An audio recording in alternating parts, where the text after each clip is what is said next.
Hey there guys, this is Flamesron, aka YouTube's Tasuke, and we finally made it to Star Ocean 2. Star Ocean the Second Story, or Star Ocean Second Evolution. I call it Second Evolution just because that's the version I played. I played the PSP version, and it's also probably my favorite, besides maybe Star Ocean 4, I guess, or Star Ocean 1. But I know I kind of gave you guys a bit of a long wait between First Departure and this one, but finally did it.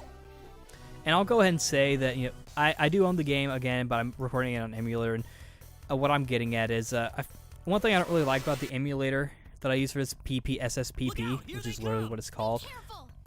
Like, it has trouble like running just games universally. You have to like switch settings, and it's kind of a pain to have to go into the setting and change it just for one game.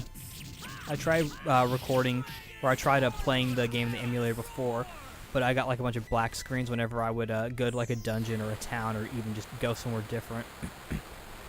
And the Square Enix logo didn't come up either in the beginning. But I got it fixed, and in my footage I try to show more than just a dungeon. I try to show like a private action and just some walking through town and talking. But so hopefully it'll be more interesting than just showing like the dungeon before Asmodeus that I did in first Departure. But anyway, Star Ocean Second Evolution, the version I played, which is on the PSP that I bought the day it came out. It's a port of the PS1 version called Second Story, and a lot of critics seem to kind of rate it down because of the fact that it was a port, and I found that kind of interesting because I feel like it's a better version, if you ask me. From what I understand, they didn't rebalance the game or anything, and so I found that having a nearly melee team was much better than having a melee team with just like 2 melee people and 1 spellcaster and then a healer. And so because of that, you'll see if I go up to the status screen, because spoiler alert, I'm actually recording my commentary before recording my footage. I tend to do that, but you'll see that Bowman is actually at a bit of a lower level than everyone else, even though everyone else is, or my main party is at like 90 or 91 or so, with Bowman being at 89. It's because I put him in my party late. I got him, but I didn't put him in until much later. But this game, I kind of like it. It still has sort of like the space, the planetary travel as time travel, except it's from the perspective of the people from the future. It'd be like in Tales Fantasia if, like, instead of Cress and the gang... Well, no, it'd be like if you played as Klaus and Arche, and then Cress and the gang came back in time, we're like, what up? It'd be more like that if it was following First Departure. But with Second Evolution, or Second Story, it's more like with Cress and the gang going back to the past. I guess what I'm getting at is that with Star Ocean 2, it'd be like going from being from the future and then going into the past, as opposed to what Star Ocean 1 did, where it's being from the past and going into the future.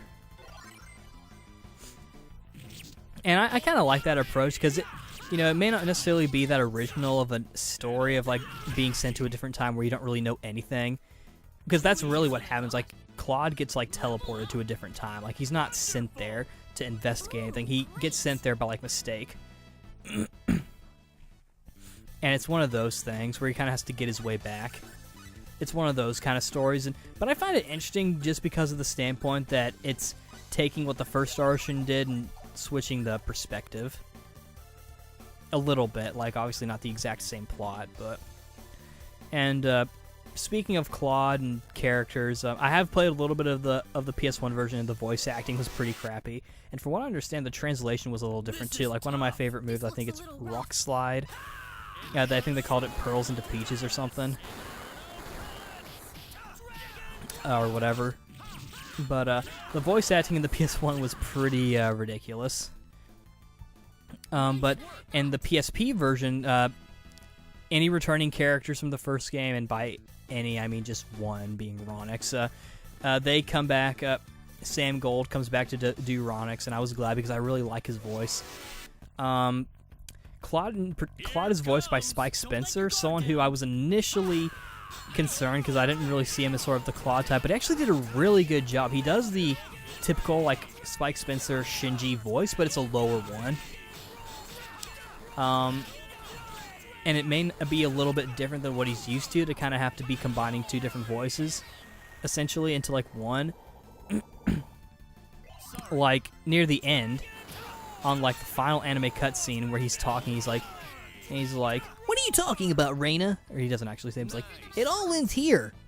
You know, you can kind of hear a little bit of like his voice kind of going down back into his throat a little bit.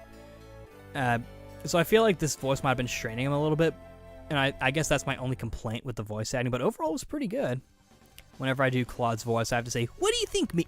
Like, "What are you talking about?" I have to say like something Reina in order to do it. And speaking of which, they pronounce Reina, yeah, because her name is spelled R-E-N-A, so you would think it'd be Rena, but they say Reina, and I'm okay with that because Reina I think is a prettier name than Rena.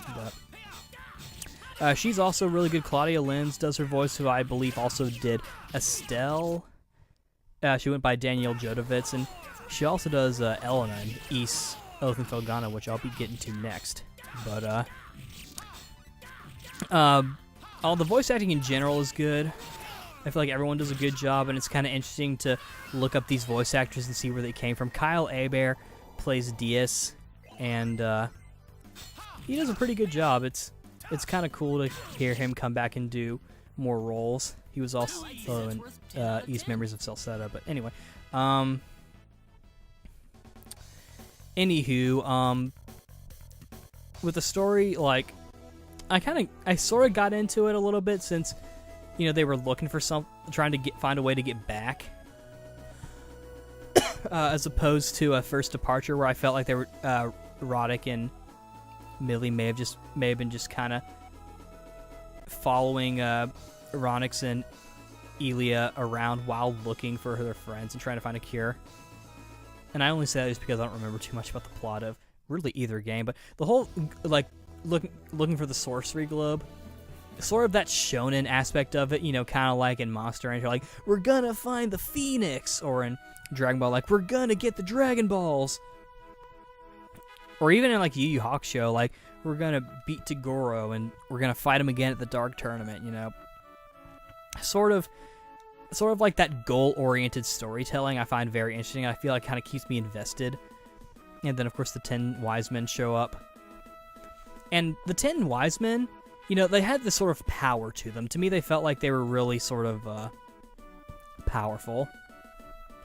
I don't think I mentioned that during the podcast episode. I don't remember much and that one detail, but I do remember them kind of they kind of freaked me out a little bit because this game seemed kind of hard. I felt like I'll probably mention this in every Star Ocean review, and I'm pretty sure I did it for First Departure, and I'm sure I did it for 4 as well. But this game had like some bit of difficulty curves, and with this one it was really bad, like so bad that I was worried that I wasn't going to be able to finish the game, and I thought I would have to restart because I would get in a part where like I would save at one part. Like 2 examples I can think of is when you're in Celine's home village, and you have her and Claude, just them, and you're going through this forest, and you can't go back. You get to a part where you're stuck, and the enemies are just really tough. At the same time, though, I feel like with Star Ocean 1 and 2, probably the best way to get through enemies is just to bum rush them and just bombard them with like Dragon Roar repeatedly, which I did use a fair amount until I had to switch to other moves. And then another example is the training for the 10 Wise Men, where right after you fight 2 10 Wise Men, I could beat the first guy pretty easily, and and then I get to the other guy who would just like put like a stone status effect on all of my characters, and I couldn't win. Funny thing is, the way I beat him was really cheap. Use Rock Slide or Rock Break or whatever it's called, and just use that over and over and over. The guy couldn't move. I had him killed like so quickly. And I'm just like, wow. And like I said, you know, I feel like this game you could really just blaze through it if you just spam and like be really cheap with like Dragon Roar and whatnot. But I didn't want to do that because I felt like I was cheating. I mean, now I kind of wouldn't really care. And of course, post-game, as you'll see in my footage, I still do Dragon Roar. I like to open with a helmet break because it closes in the distance between me and my enemy, and I like to get really close to them and then do Dragon Roar. And in fact, I get so close sometimes that I feel like Claude, like he goes back so he can do Dragon Roar. It's like, wait, I have to go back a little bit before I can blast you with this dragon energy and kill you. So I feel like this game was a bit difficult. Probably the hardest fight, in my opinion, was the Haniel and Michael fight. Like,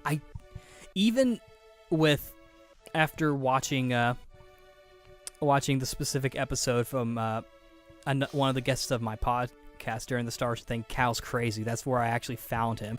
I was trying to find information on how to beat these fuckers. That, and I think I also saw his first departure. Is some of his first departure Let's Play. And I needed help, and I was finally able to beat him. I'm like, thank you. And it was late game too, so I was getting kind of annoyed. And of course, you can go back and grind more. Like, I didn't really feel like it wasn't like I felt like I was stuck, but it was more like I felt like I couldn't go any further. And so it was like, well, it's not even about like I might have to restart. It's like I won't be able to finish the game. So it's like even if I restart, it'll bring me back further into the game, and even if I change things, I may not be able to. I finally was able to beat them. I think I just got lucky though, but wow.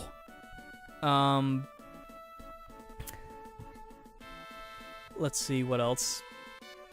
Like I mentioned, like during the podcast episodes and other ones, like I don't remember too much about First Departure and Second Evolution, so a lot of I'm kind of having to grab stuff of what I do remember and hope that builds off of stuff. I feel like I'm able to remember a little bit more after doing the episode and after playing a little bit of the game, but I'm still not going to remember anything. None of the private actions really stood out to me. Not like the Cats and Dogs one in Star Ocean First Departure. Music, I think, was fine. I mean, Motoi Sakuraba. None of the tracks really stood out to me. Not like a tense atmosphere. I mean, the opening theme song by Scandal, I think they're called. Scandal, which is an all-girl schoolgirl band, which I think they've recently stopped doing the whole school uniform thing. I think they've sort of shifted a little bit. Kind of like how Field of View just wore suits all the time until like their very last single melody, which is very beautiful. But anyway, one thing I do remember is like, because at the time I just had Claude, Celine, and Reina. I'm just like, this is not a good party. I need another melee person. And so I went out of my way to get Ashton. I looked up how to get him, and I got him. And I think because of that, I was able to unlock so many other characters. I even got fucking... Shit, what's her name? Welsh, the secret character. And I like her design in this game. Probably because of the white shirt. Because I'm a pervert, but I actually ended up getting her, and I'm like, wow, that's actually kind of cool because I didn't get her in the first game, and I liked how they, even though she had a different like in-game icon to show off like her new outfit, and, like her new design and whatnot. I liked how the battle, like her actual character sprite was like her sprite from the from First Departure, which is just sprite version of her from Star Ocean 3. And I thought that was kind of cool, and sort of like it made me think of like the old RPGs. Like, even though I feel like they probably could have touched up her sprite, like they chose not to. I don't think it was a bad thing. I think that it was actually fine the way they did it. The romance in this game I feel like is a bit stronger, or a bit more of a focus than it was in First Departure. Like I said, there's a Ronix and Elia, and I still kind of saw like Roddick and Millie to be an interesting sort of, because interesting in that it made me think like, how is Doran gonna think about this if they go back like, oh, we were kind of dating, and he's like, no, fuck. But in this one, like with Claude and Reina, they make it very clear. Like Claude even gets jealous of Diaz, and that's where that little line that I have is like, he's all like, why do you think, Reina, after she's all like, Claude, why are you doing this? And he's all like, why the fuck do you think, Raina, you stupid bitch? He doesn't actually, that would have been funny if he did, and he got really mad at her. And when they get separated after a while, and then they finally see each other and they hug for a really long time. I think I remember in like the Trial of Love, they had to kiss to open the door. I don't know. I don't remember. But I feel like that's something you would that developers would probably have thrown in. To be perfectly honest, I'm not gonna lie. I probably would have thrown it in, but there's definitely a big love thing going on between Claude and Raina. It's a little cliche and kind of high schooly, but I feel like that adds to its charm a little bit because, you know, it's a little cliche, and because of that, it's a little more realistic, I think, because people get jealous of other people. It's better not to, but people do it. And then there's the whole thing with Raina to where she's actually from Need, and her planet was destroyed, so she's like Superman. And it made me sad when Onyx's ship got destroyed. I'm like, oh crap, they killed him off. I got kind of sad. Like, really sad. Let's see what else. Though even though the world gets destroyed, so the bad guys kind of win, but you still come in and like defeat them, and you win. I thought the biblical names like Gabriel and Michael and whatnot. I don't know about Haniel, but I did like the biblical names. And the only ones that were really hard, in my opinion, were Haniel and Michael, and the final boss. I feel like the final boss was hard. In fact, I've heard a bit of stories about like there's like a side quest where you can take away his like something like I think it's called his limiter, where it makes him even harder. And I'm just like, wow. And he's apparently just like completely, utterly busted. It took me a while to beat him, and I remember like I finally beat him. And I was talking to Lady She, and I'm like, yes, I beat him. And she's like, good job. We were just like typing though. We weren't actually voice chatting. But yeah. Another thing I like what I was getting at with the world being destroyed. I know for this video I'm kind of going all over the place because I'm trying to grab at things, you see.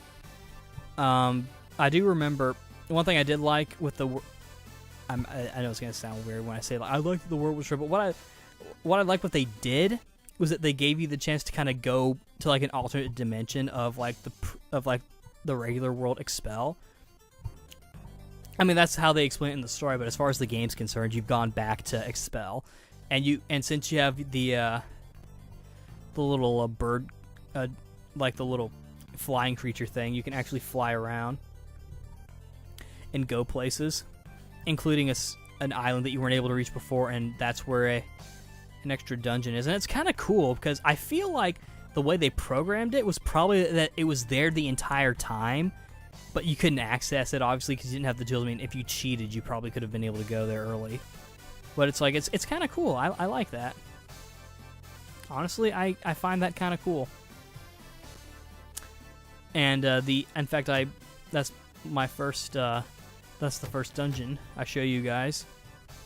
And that's actually where I last saved on going from Energy Need to the alternate dimension Expel. But yeah, overall, I like this game. The endings I thought were interesting. Obviously, Claude and Raina, they form another like little space alliance thing, and then it's kind of funny because like Ashton will get paired up with different people depending on, I think, if they're in the party together or not. And Ashton got paired up with Celine, and that was silly. It would have been funny if it was with Welch. But yeah, overall, I think the game was pretty good. The story didn't really tug at me and interest me as much as First Departure did. But I still really enjoyed the story, and I thought it was a interesting follow-up to the first game, and the high school romance, the cliche of it, even, I found that interesting. And I guess my really only downside is that I felt like this game was a little too hard at times with the difficulty curves. But overall, I like it. It was pretty good. For the sake of the review, I guess I'd give it like an 8 out of 10, maybe. Maybe a 9 out of 10, I think. But it's definitely... Claude's probably my favorite Star Ocean character. I think he's cool. But, yeah. I think that's really all I can think of to say with this. I've been going on for a good 20 minutes. 20 minutes of bullshit, practically. But, yeah, that's what I think of the, of a Star Ocean 2. Next up is Star Ocean 3, which will have to wait a while because I still need to finish that game. Yeah, I know, I gave a premature review of it. I took notes on that one, though. So, I actually remembered more of that one. But I'll have to, I'm not going to remember that much. So, if you want to hear a better review, go listen to the podcast instead. The Star Ocean 4, I felt like is probably going to be the best one out of the 4 because that one's not only the most recent, but also I had my notes for that one. Like, I actually saved them. With Star Ocean 1 and 2, I did not write notes, but I finished those games. It's just been a while. But yeah, Star Ocean 2 is probably my favorite. I'll probably say this at the end with the third game, but it's a decent series. I definitely recommend it if you want to play something that's a little bit similar to Tales. Like, maybe you've played Tales, but you want to play something different, like a sister series, quote-unquote. I think this is a good one. Of course, I feel like I've kind of migrated over to East for the time being. But, yeah. This is Flamzaron, a.k.a. YouTube Tasuke, signing out. See you later.